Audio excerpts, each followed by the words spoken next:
싸늘한 새벽 공기가 흥건한 쓰레기 냄새와 뒤섞여 코를 찌르는 좁은 골목길. 어둠이 채 가시지 않은 이곳의 두 생명체에 팽팽한 긴장감이 흐르고 있었다. 희미한 가로등 불빛 아래 백색 진돗개 한 마리가 입에 커다란 고등어 한 마리를 가만히 물고 서 있었다. 녀석의 이름은 충성이. 그 이름처럼 녀석의 두 눈은 지금 무언가를 지키기 위한 결연한 의지로 불타고 있었다. 하지만 그 앞을 가로막은 것은 골목의 무법자로 통하는 거대한 얼룩 고양이였다. 고양이는 등을 활처럼 구부리고 온몸의 털을 곤두쓴 채 충성이의 입에 물린 고등어에서 시선을 떼지 못했다. 크르릉. 고양이의 목구멍에서 새어나오는 위협적인 소리는 금방이라도 녀석을 찢어밟길 듯 살벌했다. 충성이는 미동도 하지 않았다. 다리에 힘을 굳게 주고 오직 입에 문 고등어를 지키는 데에만 모든 신경을 집중했다. 이 고등어는 단순한 먹이가 아니었다. 녀석의 전부이자 곧 꺼져갈지도 모르는 한 생명의 마지막 희망이었다. 며칠을 굶어 비틀거리는 몸으로 겨우 얻은 귀한 것이었다. 이것을 빼앗길 수는 없었다. 충성이는 고등어를 입 안쪽으로 더 깊숙이 밀어 넣었다. 비린내가 입안 가득 퍼졌지만 지금은 그런 것을 신경 쓸 때가 아니었다. 고양이와의 거리는 불과 서너 걸음, 숨막히는 대치가 이어지던 바로 그 순간 고양이가 번개처럼 땅을 박차고 충성이에게 달려들었다. 날카로운 발톱이 충성이의 주둥이를 향해 날아들었다. 충성이는 고등어를 문 채로 재빨리 고개를 틀어 공격을 피했다. 하지만 고양이의 공격은 집요했다. 연신 앞발을 휘두르며 충성이를 몰아붙였다. 충성이는 뒷걸음질 치면서도 결코 고등어를 놓지 않았다. 녀석이 할 수 있는 것은 오직 방어뿐이었다. 공격을 위해 입을 여는 순간 이 소중한 희망을 땅에 떨어뜨리게 될 것이고 굶주린 고양이는 놓치지 않고 그것을 채갈 것이기 때문이었다. 구악! 피할 수 없는 공격이었다. 고양이의 발톱이 충성이의 어깨를 깊게 파고들었다. 찌르는 듯한 고통이 온몸에 퍼졌지만 충성이는 비명조차 지르지 않았다. 오히려 그 고통이 녀석의 정신을 더욱 또렷하게 만들었다. 이대로 물러설 수는 없다. 충성이는 고통을 참아내며 온 힘을 다해 몸을 한번 크게 흔들었다. 어깨에 박혔던 발톱이 빠져나가자 그 반동을 이용해 고양이에게 몸통 박치기를 시도했다. 예상치 못한 공격에 고양이가 옆으로 나뒹굴었다. 그 짧은 틈을 놓치지 않고 충성이는 망설임 없이 앞으로 내달렸다. 어깨에서는 피가 흘러내려 하얀 털을 붉게 물들였지만 돌아볼 여유 따위는 없었다. 뒤에서 분노에 찬 고양이의 울음소리가 들려왔지만 충성이는 오직 앞만 보고 달렸다. 골목의 끝, 희미하게 사람들의 소리가 들려오는 시장 쪽으로. 그러니까 편하게 보시기 전에 영상의 좋아요 눌러주시고 구독도 부탁드립니다. 제 채널 이름은 유산을 따라가기입니다. 지금부터 자세히 설명드리겠습니다. 이 모든 상황의 시작은 아주 작은 비극에서부터였다. 충성이는 보통의 진돗개와는 조금 다른 운명을 타고났다.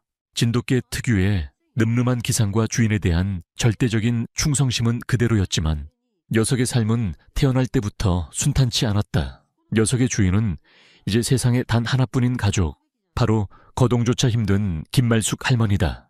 충성이가 이토록 필사적으로 고등어를 지켜야만 했던 이유는 이 고등어가 며칠째 아무것도 먹지 못하고 누워만 있는 할머니를 위한 것이기 때문이다. 녀석의 머릿속에는 오직 할머니에게 이 고등어를 가져다 드려야 한다는 생각뿐이었다. 그래서 골목길에 굶주린 고양이와의 사투는 녀석에게 선택의 문제가 아닌 생존의 문제였던 것이다. 상처의 고통을 애써 무시하며 충성이는 절뚝이는 다리를 이끌고 시장으로 향했다. 새벽 시장은 이제 막 활기를 띠기 시작하고 있었다. 상인들의 외침과 술에 끄는 소리, 생선 비린내와 구수한 빵 냄새가 뒤섞여 복잡한 생의 에너지를 뿜어내고 있었다. 하지만 충성이의 눈에는 그 어떤 것도 들어오지 않았다. 녀석의 목표는 단 하나, 저기 보이는 생선 가게였다. 왜 하필 생선 가게일까? 녀석은 이 고등어를 훔친 것이 아니었다. 오히려 이 고등어의 정당한 대가를 치르기 위해 그곳으로 가고 있는 중이었다. 물론 개의 언어를 이해하지 못하는 인간들의 눈에는 그저 고등어를 훔쳐 달아나는 도둑개로 보일 것이 뻔했다. 진돗개는 한번 주인으로 섬긴 사람을 평생 따르는 것으로 유명하다. 그 충성심은 때로 인간의 상상을 초월하는 행동으로 나타나기도 한다. 지금 충성이의 행동 역시 그 범주에 속해 있었다. 녀석은 할머니가 가장 좋아하시던 음식이 바로 이 고등어구이라는 것을 똑똑히 기억하고 있었다. 기력이 쇠에 입맛이 없다며 식사를 거부하시던 할머니가 유일하게 드시고 싶다고 혼잣말처럼 내뱉었던 그 음식을 충성이는 자신의 방식으로 구해낸 것이다. 그리고 이제 그 마지막 관문만이 남아있었다. 생선 가게 주인에게 이 고등어를 보여주고 어떻게든 할머니에게 전달해야만 했다. 사람들의 오해와 편견, 그리고 그 과정에서 겪게 될지도 모를 수모와 위험, 그 모든 것을 알면서도 충성이는 발걸음을 멈출 수 없었다. 녀석의 등 뒤로 새벽의 여명이 밝아오고 있었다. 그것은 새로운 희망의 빛일까? 아니면 또 다른 절망의 시작일까? 충성이의 운명을 건 발걸음이 마침내 시끄러운 시장의 한복판으로 들어서고 있었다. 충성이의 기억은 언제나 비 내리는 날에 머물러 있었다. 녀석이 할머니를 처음 만난 날도 바로 오늘처럼 차가운 비가 추적추적 내리는 날이었다. 지금처럼 늠름한 모습은 온데간데 없이 태어난 지 얼마 되지 않아 눈도 제대로 뜨지 못하는 작은 강아지였던 충성이는 차가운 골판지 상자 안에서 다른 형제들과 함께 버려져 있었다. 어미의 따뜻한 품이 그리워 서로의 천에 의지하며 낑낑거렸지만 시간이 지날수록 몸은 차갑게 식어갔고 형제들의 울음소리도 하나둘씩 잦아들었다. 죽음의 그림자가 작은 생명들을 하나씩 집어삼키고 있을 때였다. 바로 그때 상자 위로 그림자가 드리워졌다. 낡은 우산 하나에 의지한 채 폐지를 가득 실은 리어카를 힘겹게 끌고 가던 김말숙 할머니가 상자 앞에서 걸음을 멈춘 것이었다. 할머니는 상자 안에서 들려오는 가냘픈 소리를 듣고 허리를 굽혔다. 상자 안에는 이미 숨이 멎은 다른 강아지들 사이에서 마지막 힘을 다해 울고 있는 작은 생명체, 바로 충성이가 있었다. 할머니의 삶도 상자 속 강아지들처럼 위태롭고 고단하기는 마찬가지였다. 자식들은 저마다 살기 바쁘다는 핑계로 연락이 끊긴 지 오래였고 낡고 허름한 단칸방에서 폐지를 주어 겨우 하루하루를 연명하고 있었다. 자신의 몸 하나 건사하기도 벅찬 형편에 강아지를 돌본다는 것은 상상조차 할 수 없는 사치였다. 하지만 할머니는 차마 발걸음을 뗄 수 없었다. 자신처럼 세상에 홀로 남아 마지막 숨을 몰아쉬는 그 작은 생명에게서 왠지 모를 동질감을 느꼈기 때문이었다. 어쩌면 그것은 연민을 넘어선 외로운 영혼들끼리 서로를 알아보는 본능 같은 것이었을지도 모른다. 할머니는 잠시 망설이다가 떨리는 손으로 충성이를 조심스럽게 품에 안았다. 마치 깨지기 쉬운 보물이라도 다루듯 할머니는 자신의 낡은 외투 자락을 열어 충성이를 감쌌다.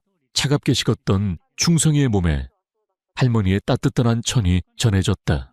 그것은 충성이가 태어나서 처음 느껴보는 어미의 품보다 더 따뜻하고 포근한 온기였다. 아가야, 나랑 같이 가자. 비록 가진 건 없지만 밥은 굶기지 않을게. 할머니의 목소리는 비에 젖어 떨리고 있었지만 그 어떤 말보다도 든든하고 따뜻했다. 그날 이후 충성이는 할머니의 유일한 가족이자 삶의 이유가 되었다. 할머니는 자신의 끼니를 거르는 한이 있어도 충성이에게는 따뜻한 밥을 챙겨 먹였고 밤에는 자신의 낡은 이불을 함께 덮고 잠이 들었다. 충성이는 그런 할머니의 사랑을 듬뿍 받으며 무럭무럭 자라났다. 진돗개답게 총명하고 용맹했지만 할머니 앞에서만큼은 언제나 어미를 따르는 아기 강아지처럼 애교를 부렸다. 할머니가 폐지를 주우러 나갈 때면 동네 어귀까지 배웅을 나갔고 할머니가 돌아올 시간이 되면 어김없이 그 자리에서 꼬리를 흔들며 할머니를 맞이했다. 사람들은 그런 둘의 모습을 보며 사람보다 나은 개라며 칭찬하기도 했고 한편으로는 안쓰러운 눈빛으로 바라보기도 했다. 충성이라는 이름은 할머니가 지어준 것이 아니었다. 동네 구멍가게 주인이 할머니에게 찰싹 붙어 떨어지지 않는 녀석을 보며 어이구, 저놈 충성심 한번 대단하네. 이름도 충성이라고 짓지 그래요. 라고 한 말을 할머니가 그대로 받아들인 것이었다. 할머니는 충성이라는 이름이 왠지 녀석에게 딱 어울린다고 생각했다. 그저 먹이를 주는 주인을 따르는 것을 넘어 녀석의 눈빛 속에는 할머니의 슬픔과 외로움까지도 모두 이해하고 위로하려는 깊은 교감이 담겨 있었기 때문이다. 한국의 토종개인 진돗개는 유전적으로 한 주인에 대한 충성심과 귀소 본능이 매우 강한 것으로 알려져 있는데 충성이는 그 특성을 온몸으로 증명하고 있었다. 시간이 흘러 충성이는 늠름한 성견이 되었지만 할머니는 세월의 무게를 이기지 못하고 점점 더 쇠약해져만 갔다. 이제는 리어카를 끄는 것조차 버거워졌고 방 안에 누워있는 시간이 점점 길어졌다. 충성이는 그런 할머니의 곁을 한시도 떠나지 않고 지켰다. 할머니가 기침을 할 때면 걱정스러운 눈으로 쳐다보았고 식사를 제대로 하지 못할 때면 자신의 밥그릇을 할머니의 머리맡으로 밀어주기도 했다. 녀석이 할 수 있는 최선의 위로이자 표현이었다. 그들의 첫 만남이 있었던 비 오는 날의 골목길. 그곳에서 시작된 인연은 이제 서로가 서로에게 없어서는 안 될 세상에 단 하나뿐인 가족의 연으로 단단하게 이어져 있었다. 그리고 지금 충성이는 그 소중한 가족을 지키기 위해 또 다른 운명의 갈림길에 서 있는 것이었다. 어깨의 상처에서 흐르는 피보다 더 진한 할머니에 대한 사랑과 책임감이 녀석의 발걸음을 재촉하고 있었다. 기억의 파편들을 뒤로하고 충성이는 다시 현실로 돌아왔다.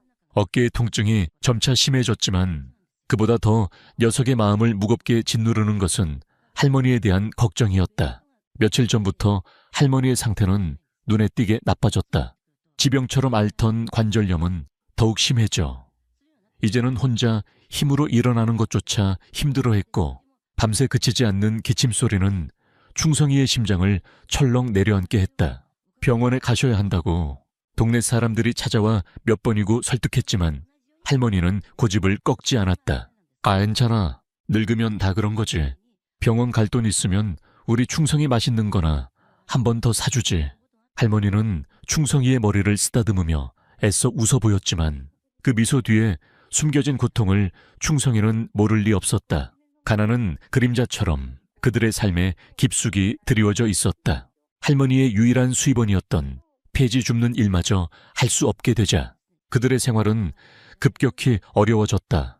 반찬은 소금에 절인 뭇잔지가 전부였고 그마저도 떨어지면 멀건 죽으로 끼니를 때우는 날이 허다했다. 할머니는 언제나 자신의 밥을 덜어 충성이에게 먼저 챙겨주었지만 충성이는 그런 할머니의 마음을 알기에 참아 그 밥을 편히 넘길 수가 없었다. 며칠 전부터는 그 죽조차 끓일 쌀이 떨어졌다. 할머니는 맹물을 끓여 마시며 허기를 달랬고 기력은 급격히 쇠해져만 갔다. 충성이는 굶주림보다 더 무서운 것이 희망을 잃어가는 주인의 눈빛이라는 것을 깨달았다. 예전에는 아무리 힘들어도 충성이를 보며 웃음을 잃지 않으시던 할머니였다. 하지만 이제 할머니는 힘없이 누워 천장만 바라볼 뿐 충성이와 눈을 맞추는 일조차 드물어졌다. 그 텅 빈 눈동자를 볼 때마다 충성이의 가슴에는 차가운 돌덩이가 내려앉는 듯했다. 불길한 예감이 엄습했다. 이대로 가다가는 정말 할머니를 잃을지도 모른다는 공포가 녀석의 온몸을 휘감았다. 개의 육감은 때로 인간의 이성보다 더 정확하게 위험을 감지하곤 한다. 충성이는 자신의 온 신경을 곤두쓰고 할머니의 작은 숨소리 하나, 미세한 몸짓 하나에도 예민하게 반응했다. 특히 충성이를 불안하게 만든 것은 할머니의 냄새였다. 동물들은 후각을 통해 상대방의 감정뿐만 아니라 건강 상태의 미묘한 변화까지도 감지할 수 있다. 충성이는 할머니에게서 이전에는 나지 않던 어딘가 병들고 쇠약해진 냄새가 난다는 것을 알아챘다. 마치 오래된 고목이 서서히 말라가며 풍기는 그런 스산한 냄새였다. 그 냄새는 충성이에게 죽음의 그림자를 연상시켰고 참을 수 없는 불안감에 휩싸이게 했다. 밤이 되면 충성이는 잠든 할머니의 가슴에 가만히 귀를 대고 심장 소리를 확인하곤 했다.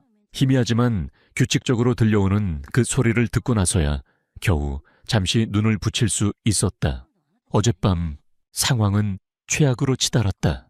할머니는 뜬 눈으로 밤을 새우다 새벽녘이 되어서야 겨우 잠이 드는 듯했다. 그런데 잠결에 알아들을 수 없는 헛소리를 하기 시작했다. 여보, 나 좀 데려가요. 너무 힘들어. 먼저 세상을 떠난 할아버지를 찾는 소리였다. 그러다 문득 정신이 든 듯 옆에 누운 충성이를 발견하고는 힘없는 손으로 녀석의 털을 쓰다듬었다. 충성아, 미안하다. 나 없으면 너는 어떡하니? 그 말과 함께 할머니의 눈에서 눈물 한 방울이 흘러내렸다. 그 눈물은 충성이의 하얀 털 위로 떨어져 뜨거운 흔적을 남겼다. 충성이는 그 순간 깨달았다.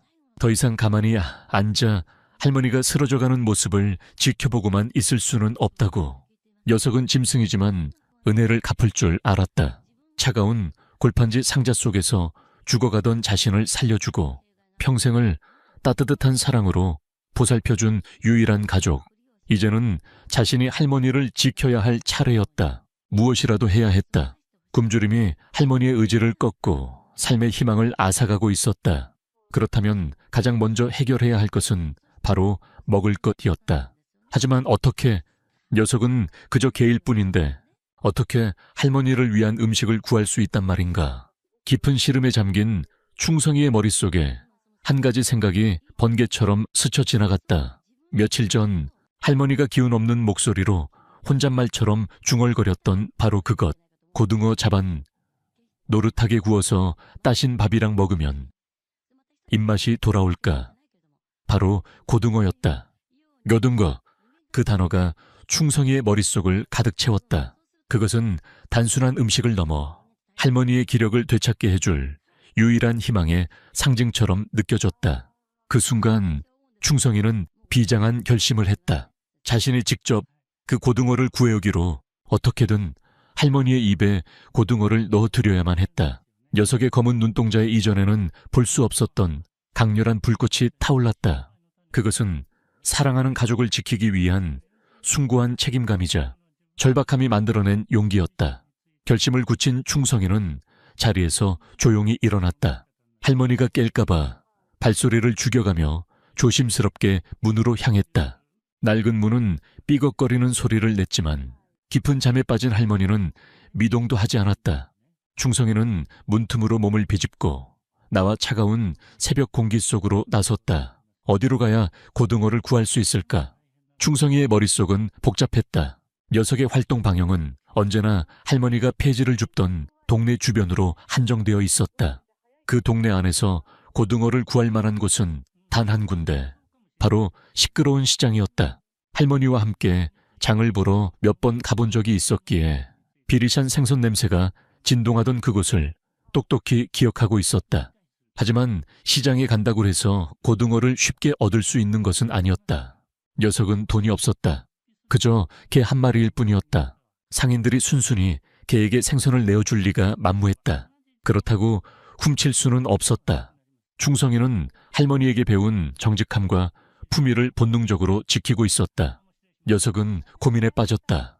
어떻게 하면 정당한 방법으로 고등어를 얻을 수 있을까?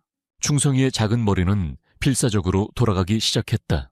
그때 충성이의 뇌리에 한 가지 기억이 스쳐 지나갔다. 아주 어렸을 때 할머니가 동네 구멍가게에 심부름을 보냈던 일이었다. 할머니는 충성이의 목에 작은 주머니를 매달아 주었고 그 안에는 돈과 함께 할머니대 소금 한 봉지라고 적힌 쪽지가 들어있었다. 가게 주인은 주머니를 보더니 익숙하다는 듯이 소금을 내어주었고 충성이는 그것을 물고 무사히 집으로 돌아왔다. 할머니는 녀석의 머리를 쓰다듬으며 크게 칭찬해 주었다. 이물물 교환. 충성이는 그 개념을 어렴풋이 이해하고 있었다. 무언가를 얻기 위해서는 그에 상응하는 대가를 치러야 한다는 것. 그렇다면 자신은 무엇을 대가로 지불할 수 있을까? 충성이는 자신의 주변을 둘러보았다. 녀석이 가진 것이라고는 아무것도 없었다. 그때 녀석의 눈에 들어온 것이 있었다. 바로 할머니가 가장 아끼는 물건 중 하나인 낡은 고무신이었다. 할머니는 외출할 때마다 그 고무신을 신었고 집에 돌아오면 흙을 정성껏 털어내어 마루 한쪽에 고이 모셔두곤 했다. 비록 달코해졌지만 그것은 할머니에게 단순한 신발 이상의 의미를 지닌 물건이었다. 충성이는 생각했다. 할머니에게 이렇게 소중한 물건이라면 다른 사람들에게도 분명 가치가 있을 것이라고 녀석은 조심스럽게 마루로 다가가 고무신 한 짝을 입에 물었다. 이것이라면 고등어 한 마리와 바꿀 수 있을지도 모른다. 이것은 녀석의 짧은 생에서 가장 중대하고도 비장한 결심이었다. 할머니의 소중한 물건을 허락도 없이 가져간다는 죄책감이 들었지만 할머니를 살리기 위해서는 어쩔 수 없는 선택이었다. 나중에 할머니가 기력을 되찾으시면은 그때 가서 용서를 빌면 될 일이었다. 충성이는 고무신을 굳게 물고 어둠 속으로 발걸음을 옮겼다. 시장으로 가는 길은 멀고 험했다. 낯선 소음과 불빛, 그리고 다른 개들의 짖는 소리가 녀석을 위협했지만 충성이는 조금도 위축되지 않았다. 오직 할머니를 살려야 한다는 일념 하나가 녀석을 앞으로 나아가게 했다. 진돗개의 지능은 매우 높은 편으로 연구에 따르면 3살배기 아이와 비슷한 수준의 문제 해결 능력을 갖추고 있다고 한다. 지금 충성이의 행동은 그저 본능을 따르는 것이 아니었다. 과거의 경험 심부름을 바탕으로 현재의 문제 먹을 것을 구하는 것을 해결하기 위한 나름의 논리적인 추론물 교환을 하고 있는 것이었다.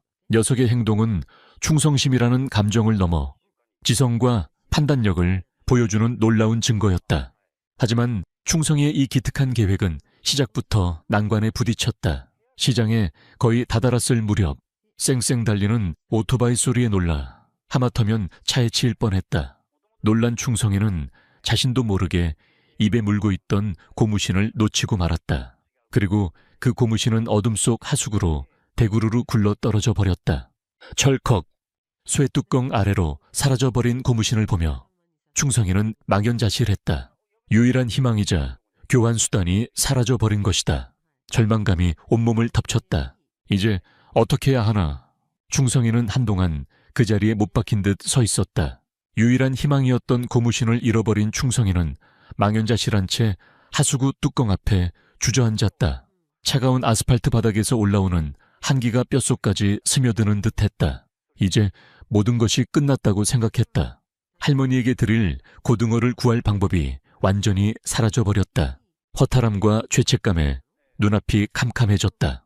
이대로 빈손으로 돌아가 힘없이 죽어가는 할머니의 모습을 지켜봐야만 하는 것일까. 충성이의 눈가에 물기가 어렸다. 하지만 녀석은 포기할 수 없었다. 여기서 주저앉는 것은 할머니의 마지막 희망을 제 손으로 꺾어버리는 것과 같았다. 충성이는 다시 자리에서 일어났다. 고무신이 없다면 다른 것을 찾으면 된다. 녀석은 다시 한번 주변을 샅샅이 살피기 시작했다. 녀석의 후각과 시각은 어둠 속에서도 작은 단서 하나 놓치지 않기 위해 극도로 예민해져 있었다. 하지만 새벽의 텅 빈 거리에는 그저 바람에 날리는 비닐봉지와 낙엽들뿐 교환할 만한 가치 있는 물건은 보이지 않았다. 충성이는 시장 방향으로 발걸음을 옮기면서도 계속해서 주변을 탐색했다. 녀석의 여정은 이제 고등어를 구하기 위한 길에서 고등어와 교환할 물건을 찾기 위한 길로 바뀌어 있었다. 시장에 가까워질수록 길은 더욱 험난해졌다. 이른 새벽부터 장사를 준비하기 위해 오가는 사람들, 물건을 실어 나르는 트럭과 오토바이들이 좁은 길을 가득 메우고 있었다. 충성이는 사람들의 발에 채이고 경적 소리에 놀라기를 반복하며 위태롭게 앞으로 나아갔다. 어떤 사람은 더러운 개라며 발길질을 하기도 했고 어떤 아이는 돌멩이를 던지기도 했다. 그때마다 충성이는 묵묵히 고통을 감내하며 자신의 목표만을 향해 걸었다.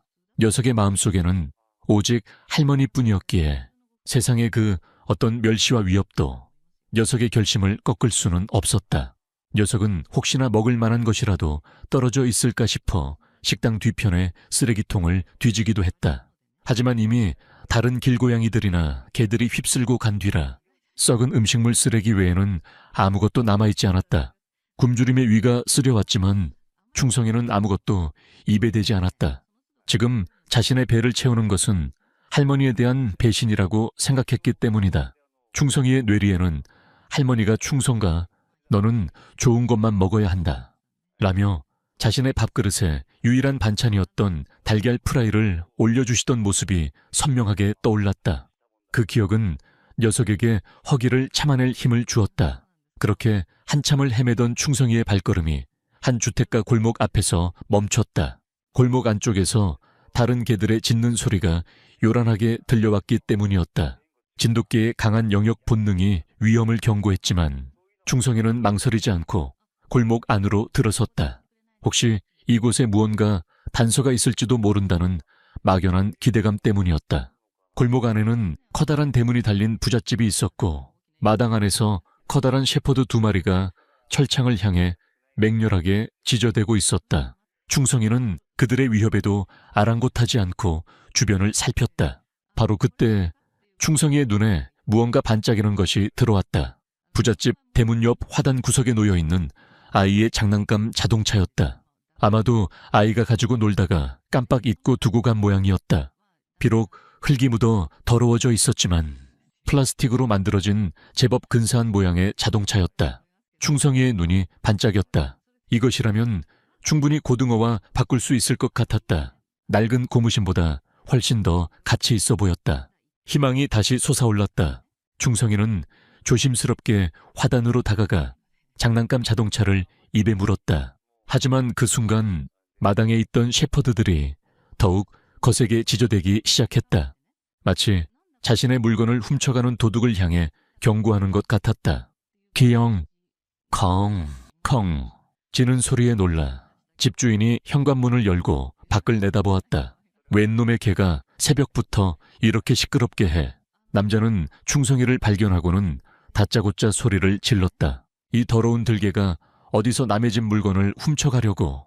남자는 현관 앞에 있던 빗자루를 집어들고 충성이를 향해 위협적으로 휘둘렀다. 충성이는 놀라 장난감 자동차를 떨어뜨리고 황급히 뒤로 물러섰다. 남자의 눈에는 그저 도둑질하려던 들개로 보였겠지만 충성이에게는 할머니를 살리기 위한 필사적인 노력이었다. 서러움이 북받쳐 올랐지만 여기서 싸울 수는 없었다. 충성이는 아쉬움을 뒤로 한 채 다시 골목을 빠져나왔다. 두 번째 시도마저 허무하게 실패로 돌아간 것이다. 시간은 점점 흘러 날이 밝아오고 있었다. 초조함이 녀석의 마음을 짓눌렀다. 두 번의 실패는 충성이를 깊은 절망에 빠뜨렸다. 시간은 속절없이 흘러갔고 할머니가 깨어나실 시간이 가까워지고 있었다. 뱃속에서는 꼬르륵 소리가 났지만 이제는 허기조차 느껴지지 않았다. 온몸의 힘이 쭉 빠져나가는 것 같았다. 충성이는 비틀거리는 다리를 이끌고 무작정 걷기 시작했다. 이제 어디로 가야 할지, 무엇을 해야 할지 아무런 계획도 없었다. 그저 이대로 주저앉을 수 없다는 본능만이 녀석을 움직이게 할 뿐이었다. 발걸음은 자연스럽게 비릿한 냄새가 흘러나오는 시장 쪽으로 향하고 있었다. 시장은 이제 완전히 잠에서 깨어나 활기찬 아침을 맞이하고 있었다. 하지만 충성이의 눈에 비친 시장의 모습은 잿빛으로 가득 차 있었다. 저 많은 음식들 중에 할머니를 위한 것은 단 하나도 없다는 사실이 녀석을 더욱 비참하게 만들었다.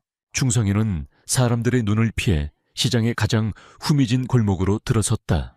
그곳은 생선 가게에서 나온 각종 부산물과 쓰레기들이 쌓여 있는 곳이었다. 역한 냄새가 진동했지만 충성이는 개의치 않고 쓰레기 더미를 뒤지기 시작했다. 혹시나 상인들이 버린 생선 토막이라도 있지 않을까 하는 마지막 희망 때문이었다. 하지만 그곳 역시 이미 다른 길고양이들의 차지였다. 영역을 침범한 낯선 불청객을 발견한 고양이들은 일제히 하악질을 하며 경계태세를 갖췄다. 충성이는 그들과 싸울 기력조차 남아있지 않았다. 녀석은 그저 고개를 숙인 채 묵묵히 쓰레기 더미를 파헤쳤다. 생선 대가리, 내장, 뼈다귀, 먹을 만한 것은 아무것도 없었다. 절망적인 상황 속에서도 충성이의 코는 필사적으로 움직였다. 바로 그때였다. 녀석의 코끝에 다른 비린내와는 다른 신선하고 맛있는 냄새가 희미하게 스며들었다. 냄새의 근원지를 찾아 충성이는 고개를 들었다. 냄새는 쓰레기 더미 뒤편, 낡은 목자의 상자들이 쌓여있는 곳에서 흘러나오고 있었다. 충성이는 조심스럽게 그곳으로 다가갔다. 상자들 사이의 좁은 틈새로 무언가 은빛으로 반짝이는 것이 보였다. 충성이는 앞발로 상자를 조심스럽게 밀어냈다. 그러자 상자 뒤에 숨겨져 있던 놀라운 광경이 눈앞에 펼쳐졌다. 크고 살이 통통하게 오른 싱싱한 고등어 한 마리가 바닥에 떨어져 있는 것이었다. 마치 누군가 이곳에 일부러 숨겨놓기라도 한 것처럼 상처 하나 없이 깨끗한 모습이었다. 충성이는 자신의 눈을 의심했다. 이것은 꿈인가 생시인가? 녀석은 조심스럽게 고등어의 코를 가져다 대고 냄새를 맡았다.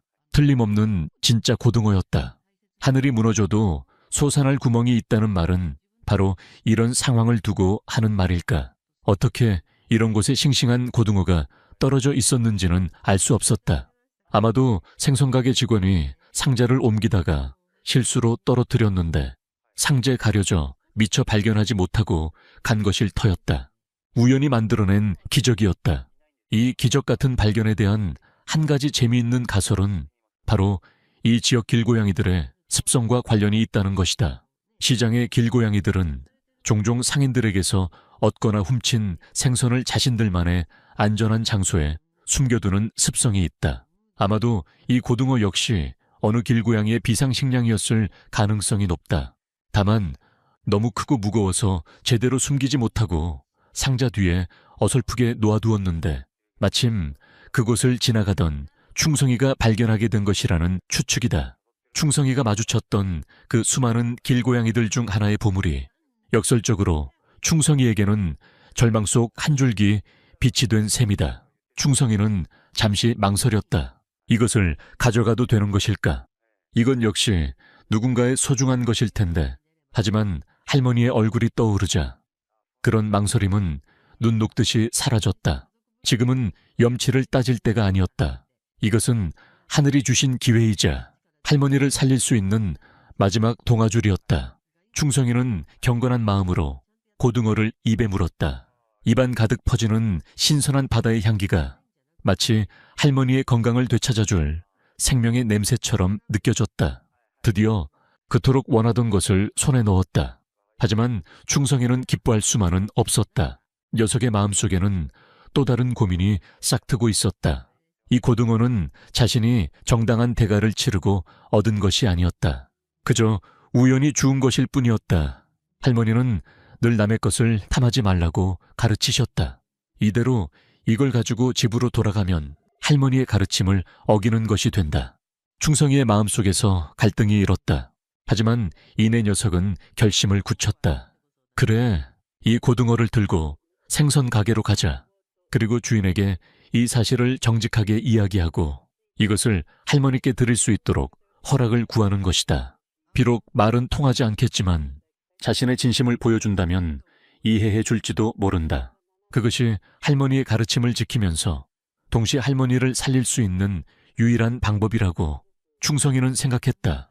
이제 녀석의 여정은 새로운 국면을 맞이하고 있었다. 고등어를 구하는 험난한 여정은 끝났지만 그 고등어를 지키고 허락을 구하는 더 어려운 여정이 시작된 것이었다. 마침내 희망의 상징인 고등어를 입에 문 충성이는 다시 한번 굳은 결의를 다졌다. 이제부터가 진짜 시작이었다. 이 고등어를 무사히 할머니에게 전달하기 위해서는 반드시 생선가게 주인의 허락을 받아야만 했다. 녀석은 쓰레기 더미가 가득한 후미진 골목을 빠져나와 다시 활기 넘치는 시장의 중심으로 향했다. 이전보다 훨씬 더 많은 사람들이 시장을 가득 메우고 있었다. 충성이는 최대한 사람들의 눈에 띄지 않도록 몸을 낮추고 가게의 처마 밑이나 좌판 아래로 조심스럽게 움직였다. 하지만 커다란 고등어를 입에 물고 있는 개의 모습은 사람들의 시선을 끌기에 충분했다. 사람들은 수군거리기 시작했다. 어머, 저 개 좀 봐. 고등어를 물고 가네. 어디서 훔친 게 틀림없어. 요새 들개들이 아주 극성이라니까. 사람들의 목소리에는 신기함보다는 비난과 경계심이 가득했다. 충성이는 그들의 시선과 목소리를 애써 외면하며 앞으로 나아갔다. 괜찮아. 나는 도둑이 아니야. 나는 정당한 허락을 받으러 가는 길이야. 녀석은 속으로 되뇌며 스스로를 다독였다. 생선 가게로 가는 길은 수많은 유혹과 난관으로 가득 차 있었다. 고소한 냄새를 풍기는 튀김가게 앞을 지날 때는 굶주린 배가 요동을 쳤고 시끄러운 소리를 내며 돌아가는 뻥튀기 기기 앞에서는 깜짝 놀라 하마터면 고등어를 떨어뜨릴 뻔했다. 특히 가장 큰 위기는 정육점 앞을 지날 때 찾아왔다. 정육점 주인이 기르던 누렁이 한 마리가 충성이의 앞을 가로막은 것이었다. 누렁이는 충성이의 입에 물린 고등어를 보고는 으르렁거리며 당장 내놓으라는 듯 위협적으로 지저댔다. 충성이는 물러서지 않았다. 조금 전 골목길에서 만났던 고양이와의 싸움이 떠올랐다. 그때는 어깨에 상처를 입었지만 이번에는 절대로 다쳐서는 안 되었다. 할머니에게 돌아가야 할 몸이었다. 충성이는 고등어를 문채로 낮은 자세를 유지하며 누렁이의 공격에 대비했다. 누렁이가 달려드는 순간 충성이는 몸을 옆으로 재빨리 피하며 동시에 뒷다리로 누렁이의 옆구리를 걷어찼다. 진돗개 특유의 민첩성과 싸움 기술이 발휘되는 순간이었다. 예상치 못한 방역에 깜짝 놀란 누렁이는 깽 소리를 내며 뒤로 물러섰고 그 틈을 타 충성이는 재빨리 그 자리를 벗어났다. 몇 번의 위기를 넘긴 충성이는 마침내 목적지인 생선 가게 앞에 도착했다.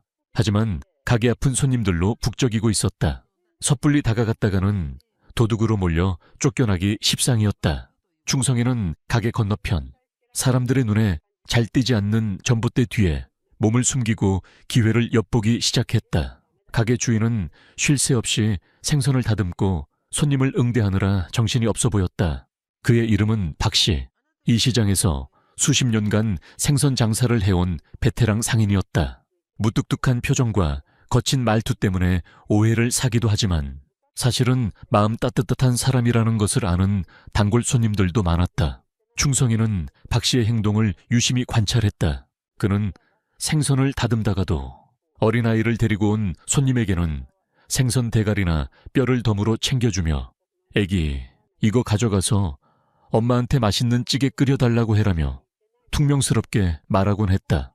그 모습을 본 충성이는 박씨가 나쁜 사람은 아닐 것이라는 작은 희망을 품었다. 진돗개는 사람을 관찰하고 그 성품을 파악하는 능력이 뛰어나다고 알려져 있다. 충성이는 지금 자신의 모든 감각을 동원하여 박씨라는 사람을 분석하고 있었다. 과연 저 사람은 자신의 진심을 알아줄까? 한참을 기다리자 가게 앞이 조금 한산해졌다. 바로 지금이 기회였다. 충성이는 심호흡을 한번 하고 전봇대 뒤에서 나와 당당하게 생선 가게를 향해 걸어갔다. 주변 상인들과 손님들이 모두 충성이를 주목했다. 저 개가 왜 저러지? 가게 안으로 들어가려는 거 아냐? 모두가 숨을 죽이고 충성이의 다음 행동을 지켜보았다. 충성이는 가게 앞 박씨가 가장 잘 볼 수 있는 곳에 멈춰 섰다. 그리고는 입에 물고 있던 고등어를 조심스럽게 바닥에 내려놓았다.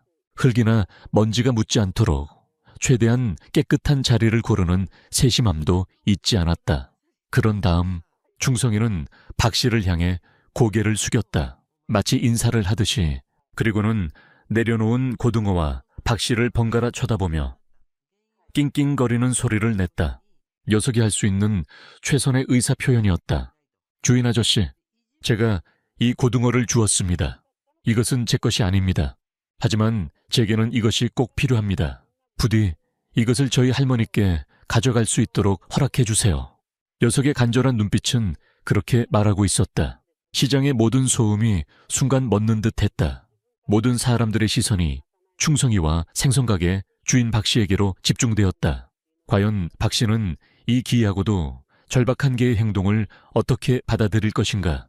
충성이의 기이한 행동에 시장의 모든 시선이 집중된 가운데 생선가게 주인 박씨는 순간 할 말을 잃었다. 수십 년간 시장에서 별의별 일을 다 겪어봤지만 개가 생선을 물고 와 자기 앞에 내려놓고는 허락을 구하는 듯한 행동을 하는 것은 난생 처음 보는 광경이었다. 그의 첫 반응은 당연히 분노였다. 이놈의 개가 박씨의 우렁찬 목소리가 시장에 울려 퍼졌다. 그는 충성이를 자신의 가게에서 생선을 훔쳐갔다가 뒤늦게 양심의 가책이라도 느껴 돌아온 뻔뻔한 도둑개라고 생각했다. 내 이놈, 감히 어디서 신성한 장사터에 와서 행패야. 당장 그 더러운 주둥이로 물었던 생선 가지고 썩 꺼지지 못해. 박 씨는 손에 들고 있던 생선 다듬는 칼을 도매 쾅 소리가 나게 내려놓으며 충성이를 향해 삿대질을 했다. 그의 험악한 표정과 고함 소리에 주변에 모여있던 사람들도 웅성거리기 시작했다. 거 보라니까. 도둑개가 맞다니까. 요즘 들개들은 사람 무서운 줄도 몰라. 충성이를 향한 비난의 목소리가 점점 커져갔다. 하지만 충성이는 도망가지 않았다. 오히려 박 씨의 분노에 찬 시선을 피하지 않고 정면으로 마주했다. 녀석의 눈빛에는 두려움이나 죄책감이 아닌 오직 간절함과 억울함만이 가득했다. 아니에요. 아저씨, 저는 도둑이 아니에요. 제발 제 이야기를 들어주세요. 녀석은 짖지도 으르렁거리지도 않았다. 그저 꼬리를 축 내린 채 애원하는 듯한 눈빛으로 박 씨를 바라보며 연신 낑낑거리는 소리만 낼 뿐이었다. 녀석의 이런 태도는 박 씨를 더욱 화나게 만들었다. 보통의 개들이라면 주인이 고함을 치면 겁을 먹고 꼬리를 내리며 도망가기 마련인데 이놈은 버티고 서서 자신을 빤히 쳐다보고 있으니 뻔뻔하기 짝이 없다고 생각한 것이다. 이게 그냥 말로 해서는 안 되겠구나. 박 씨는 가게 한쪽에 세워져 있던 긴 막대기를 집어들었다. 그리곤 충성이를 향해 휘두를 것처럼 위협적인 자세를 취했다. 마지막 경고다. 당장 꺼지지 않으면 이 몽둥이로 다리 몽둥이를 부러뜨려 놓을 테다. 박 씨의 행동에 주변 사람들이 경악하며 말리기 시작했다. 사장님, 아무리 그래도 걔한테 너무 심한 거 아니에요. 말로 좋게 타일러서 보내세요. 하지만 잔뜩 화가 난 박 씨의 귀에는 아무런 소리도 들리지 않았다. 박 씨가 막대기를 휘두르려는 바로 그 순간이었다. 충성이는 피하지 않고 오히려 한 걸음 앞으로 다가섰다. 그리고는 다시 한번 고개를 깊이 숙였다. 바닥에 이마가 닿을 정도로.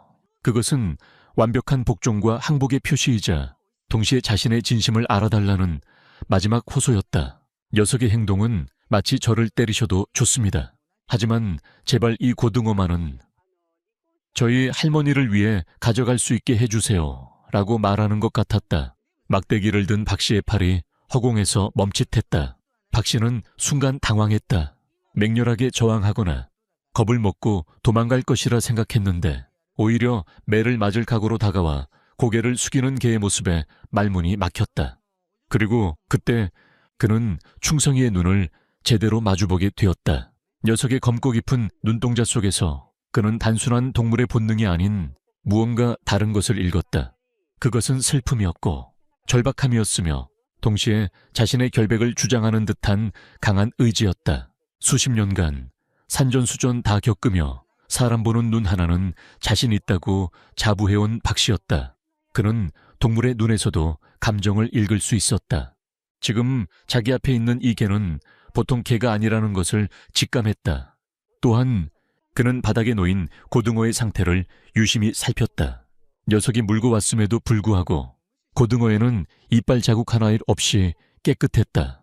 마치 귀한 보물이라도 다루듯 아주 조심스럽게 물고 왔다는 증거였다. 만약 정말 배가 고파 훔친 것이라면 허겁지겁 먹어치우거나 최소한 몇 입 베어 문 흔적이라도 있어야 마땅했다.